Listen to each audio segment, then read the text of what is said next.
Good afternoon. I'm going to call this meeting to order. I will ask Mr. Coley, the official roll call, please. Commissioner Anderson. Here. Commissioner Cannell. Here. Commissioner Risen. Commissioner Robinson. Here. Commissioner Simmons. Here. Commissioner Thompson. Here. Commissioner Williams. Here. You have a quorum, Mr. Chair. Okay. Your minutes were electronically provided to you. I hope you reviewed those, and I need a motion and a second to approve the minutes as sent. So moved. Second. All in favor, please say aye. Minutes are approved. Okay. As you all know, we need to consider to fill the unexpired term of Commissioner Risen, who submitted his resignation letter earlier this month. His family had to relocate to Nashville, and despite his brief tenure, I think he did a great job, and we owe him a thank you. Unfortunately, he could not even be here today. He's already busy with his new position. So, Commissioner Risen, in your absence, thank you. So we have a committee, we had a nominations committee report just a few minutes ago, and I'll call on Keisha for today's meeting. Well, we have a ballot. We did put the application on line, and we met this morning, and we have 6 candidates: Heidi Smalls, Amy Kathy, Kathy Hamilton, Celeste Herbert, Booth Kamen, and Donald Parnell. So we're going to have a ballot, a secret ballot, to vote on these names to send to the mayor to approve. Somebody explain about the set Hamilton withdrawal. Yeah. Go ahead. Well, Lisette actually sold her house, and she has moved outside of the city, so she's no longer, well, outside of the Knox County, so she's no longer able to be an applicant. She was on our, we voted last time to send her name to the mayor, so she's no longer eligible. So we removed her and added Heidi Smalls. Commissioners, as a reminder, as you know, you vote a written ballot. You may vote up to 6 candidates, selecting from those recommended by the committee, or you may write in a candidate of your choice if you wish. Those receiving a majority of the votes will be sent to the mayor.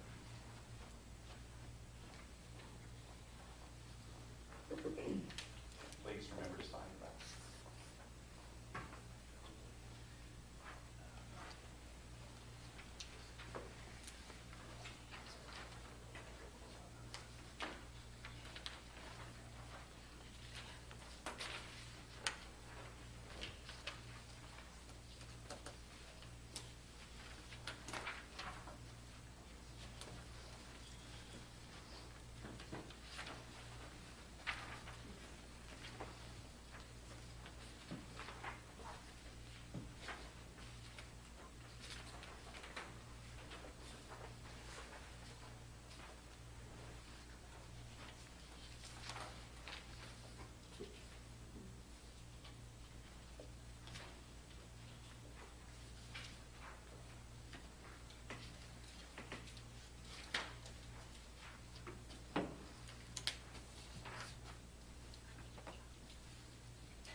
While we're waiting, I would like to thank the committee again for heroic deeds and actions in the last few weeks and months, and hopefully we'll get through this process and have a very positive outcome on this thing.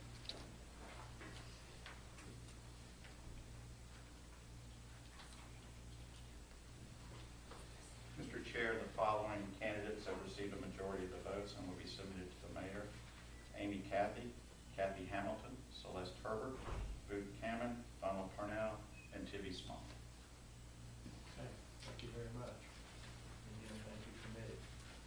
We are going to move into our agenda, the rest of our agenda. Resolution 1282, requesting authorization for the condemnation of an easement related to wastewater system extension located Grassy Creek Basin in the vicinity of Shaw River.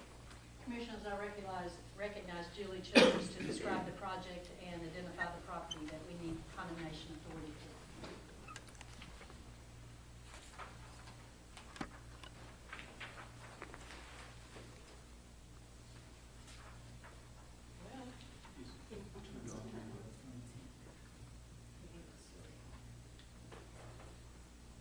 There we go.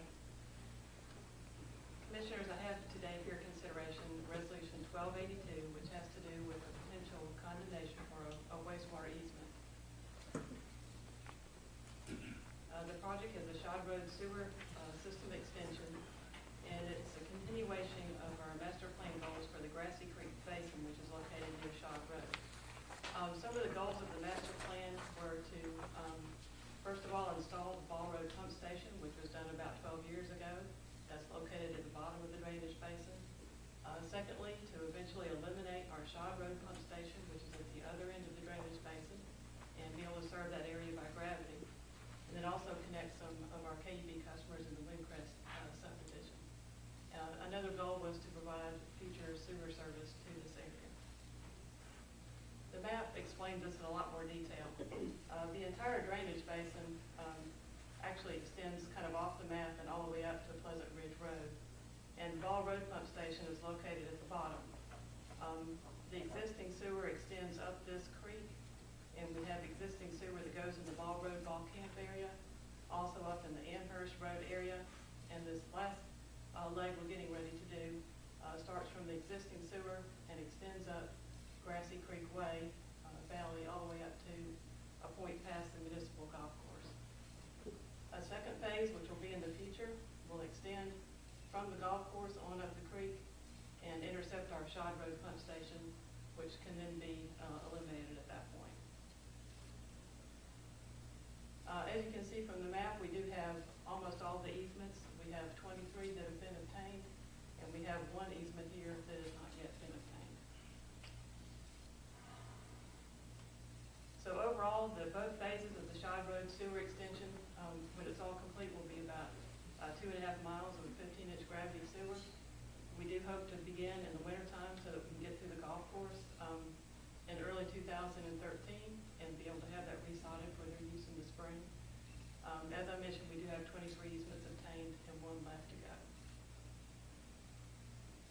So in summary, Resolution 1282 provides for the condemnation authority for one easement and will allow us to continue, of course, as we always do, in negotiations with the property owners, and will enable us to start on our project and continue the schedule.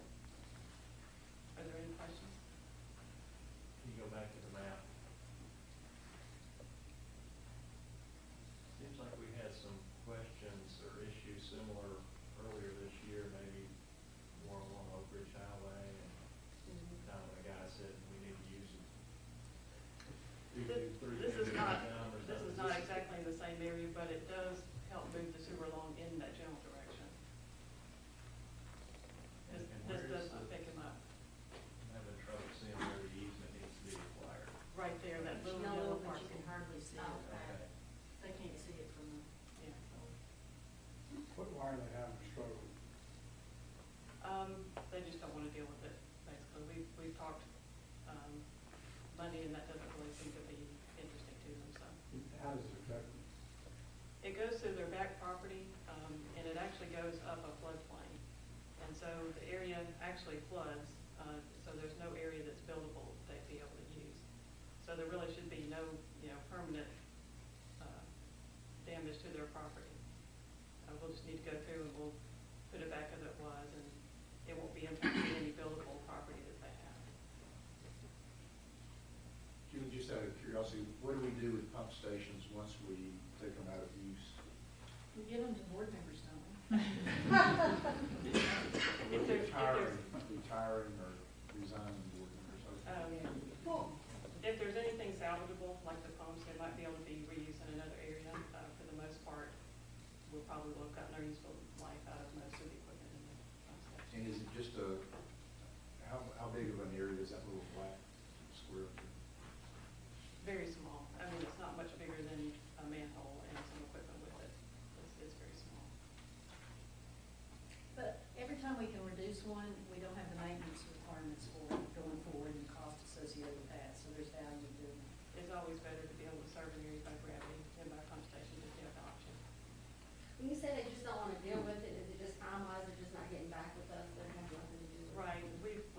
them several times, and we've offered several different options, going further up on the property, further back, and nothing really seems to, they just don't want to deal with it. I have a couple questions. There's been talk of widening that road, Shot Road. Right. Does that affect anything with us? Well, the part that's already been widened down here, of course, it won't affect because we're not going up the roadway. Okay.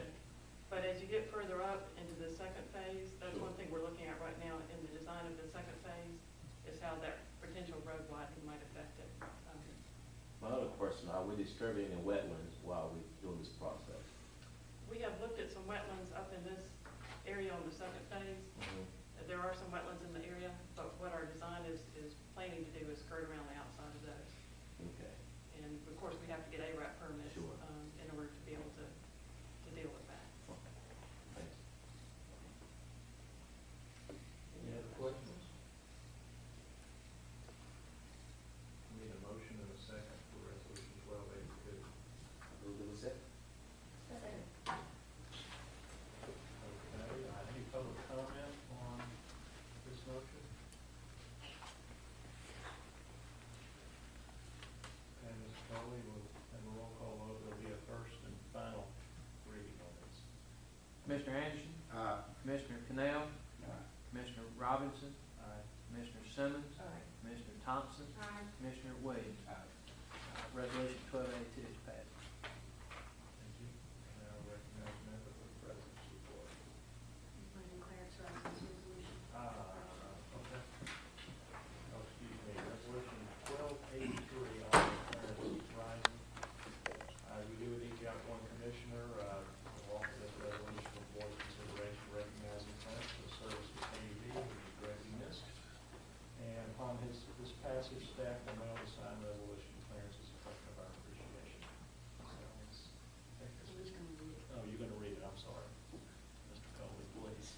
A resolution of the Knoxville Utilities Board concerning Clarence Rising, who is concluding service as a commissioner. Whereas Clarence Rising became a member of the board in January 2012, and whereas in addition to his role as commissioner, he was elected to serve on the board's nominating and bylaws committees, and whereas due to relocation to Nashville, Commissioner Rising's tenure on the board must regrettably come to an end, and whereas Commissioner Rising has further distinguished himself in KUB through his community involvement with the Knoxville Bar Association, Tennessee Bar Association Defense Research Institute, and the Tennessee Defense Lawyers Association, and whereas over the past year he has acted in the best interest of KUB and its customers.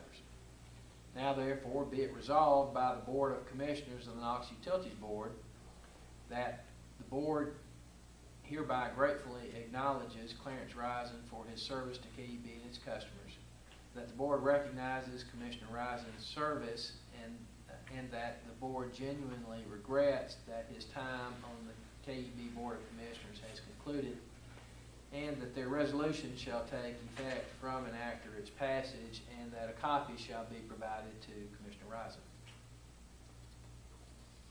Move for approval. Second. Have a motion and a second.